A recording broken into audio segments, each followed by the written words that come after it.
பாட்டாளி மக்கள் கட்சியினுடைய தலைவர் மதிப்பிற்குரிய அன்புமணி ராமதாஸ் அவர்கள் அக்டோபர் 4ஆம் தேதி குறிப்பாக நாளை 6 மணி முதல் 12 மணி வரை அரை நாள் கடையடைப்பு போராட்டம் நடைபெறும் என்பதை அறிவித்தார்கள். அதன் அடிப்படையில் இந்த மாவட்டத்தில் உள்ள வணிக பெருமக்களும் வியாபாரிகளும் சிறு குறு வியாபார சங்கங்களும் இன்றைக்கு முழுமையாக ஆதரவு கொடுத்திருக்கிறார்கள். இந்த நேரத்தில்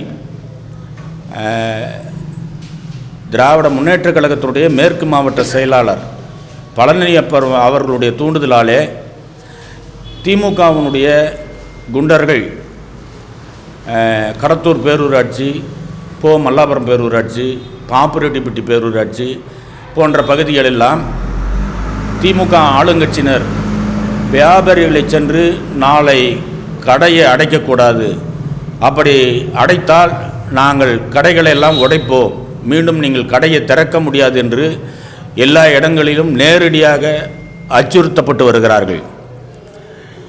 இந்த திட்டம் நிறைவேறினால் இந்த மாவட்டத்தில் உள்ள அனைத்து விவசாய பெருங்குடி மக்களும் வாழ்வார்கள், இந்த மாவட்டம் வளர்ச்சி பெறும், தொழில் வளத்தில் மேம்படும்.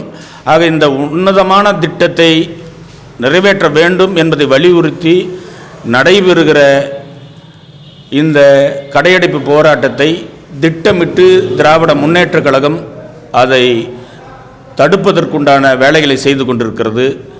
இந்த நேரத்தில் பாட்டாளி மக்கள் கட்சியின் சார்பாகவும் தமிழ்நாடு உழவர் பேரியக்கத்தின் சார்பாகவும் இந்த மாவட்டத்தினுடைய திமுக செயலாளர் பழனியப்பன் அவர்களுக்கும் இந்த செயலில் ஈடுபட்டிருக்கக்கூடிய திமுகவினுடைய ரவுடிகளுக்கும் எனது கண்டனத்தை தெரிவித்துக் கொள்கிறேன்.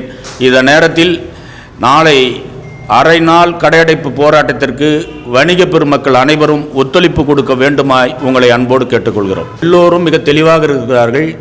இந்த திட்டம் அவசியம் இந்த மாவட்டத்திற்கு நிறைவேற்றப்பட வேண்டும். அதற்காக நீங்கள் எடுத்திருக்கிற இந்த முயற்சி மிக நல்ல முயற்சி என்பதை வணிக பெருமக்கள் ஆதரிக்கிறார்கள். ஆனால் இதை பொறுத்து கொள்ள முடியாத திமுக தான் இன்றைக்கு நீங்கள் கடையை திறக்கக்கூடாது, இது மூடக்கூடாது, நீங்கள் திறக்க வேண்டும் என்கின்ற ஒரு குழப்பத்தை அவர்கள் மிரட்டி வருகிறார்கள். மக்கள் எல்லாம் முழுமையாக ஆதரவு கொடுப்பதற்கு தயாராக இருக்கிறார்கள். ஆனால் திட்டமிட்டு திமுக ஆங்காங்கே கடைகளுக்கு சென்று அவர்களை மிரட்டி வருகிறார்கள். நீங்கள் அனைவரும் கடையை திறக்க வேண்டும் என்று மிரட்டி வருகிறார்கள். நாங்கள் இது சம்பந்தமாக காவல்துறை மற்றும் மாவட்ட உயர்கல்வி காவல்துறை அதிகாரிகளுக்கும் இது சம்பந்தமாக புகார்களை நாங்கள் அனுப்பியுள்ளோம்.